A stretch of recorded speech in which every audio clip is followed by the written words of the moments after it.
So we did have the all-time spring football record for attendance broken on Sunday. That's cool.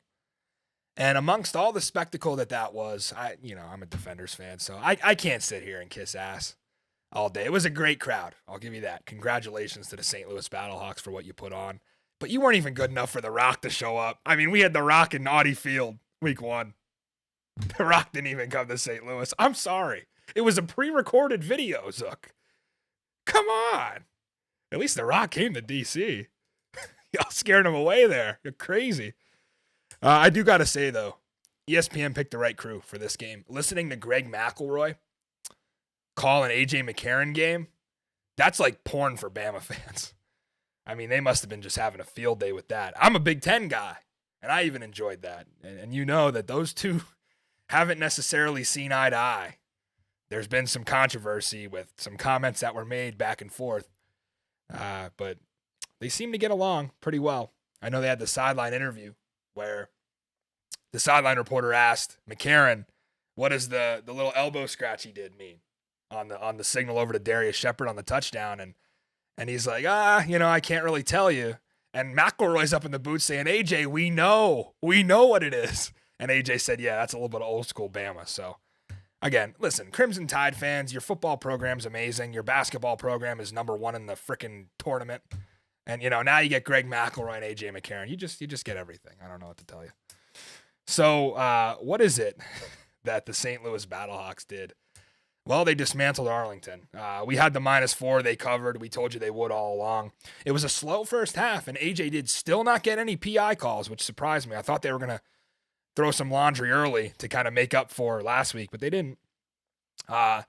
He let a ball sail over Austin Prohl's head in the hands of Joe Powell.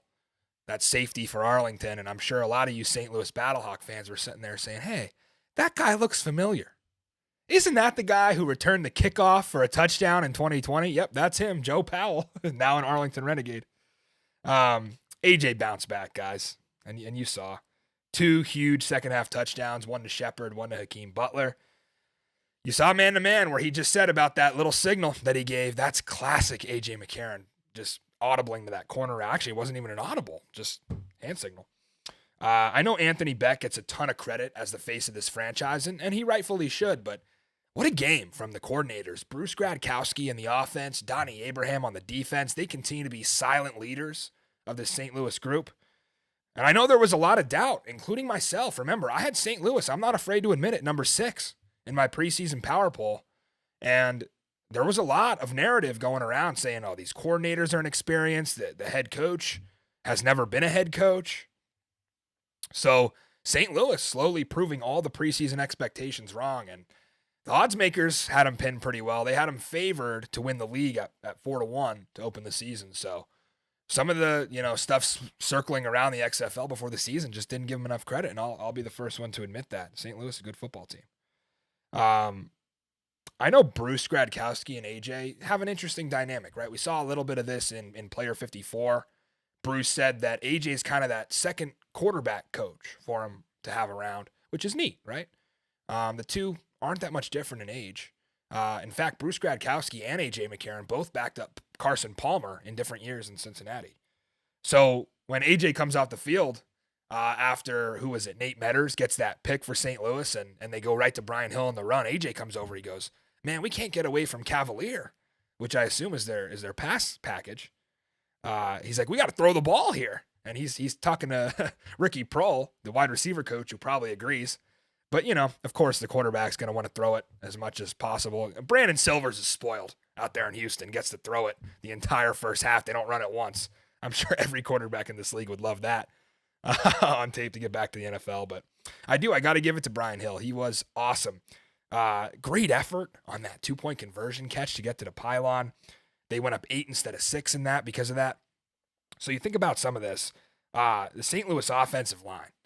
Our buddy Steven Gonzalez in there, just pancaking guys. 0 sacks for the Arlington Renegades. And that was without the starting left tackle, Jared Jones. He'll sit one more game. Wow, what an effort. So what do we know about Jonathan Hayes? Well, I think he's on the hot seat. probably throw Chuck Long in there too. I know these are Bob Stoops guys, but man, how much longer can this go on? Plitt didn't work, so they bring in Sloter. That didn't work either. He tosses 3 picks on Sunday afternoon, and it would have been 4 if Caleb Vander Esch didn't come down with an acrobatic catch in the third quarter. That's a 50-50 ball. They just have 0 run game. Davion Smith held to under 2.5 yards per carry again. I mean, this run game's not anywhere near what I thought it would be. Through 4 games, you've scored 4 offensive touchdowns. You're 8th in passing, 8th in rushing, 8th in scoring. And we just saw Vegas let their offensive coordinator go for far less than that. So again, I know it's family. Bob Stoops talks about his connections with Hayes and Long his whole coaching career. But it's time for a change. I don't know what you do.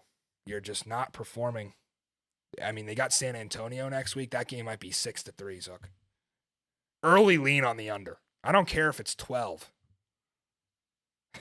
If you like defense, watch that game.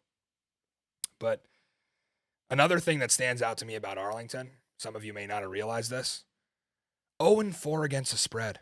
They are fade city. And Vegas is catching up to that. Not the Vipers, the odds makers. They are catching up and starting to realize, wait, the team that we thought was one of the best squads in the league, they were 3rd best odds to win the title, is just awful against the spread. Like I said, 0-4. And they've adjusted. They've put Arlington with a better record as a 2.5-point underdog in San Antonio this weekend.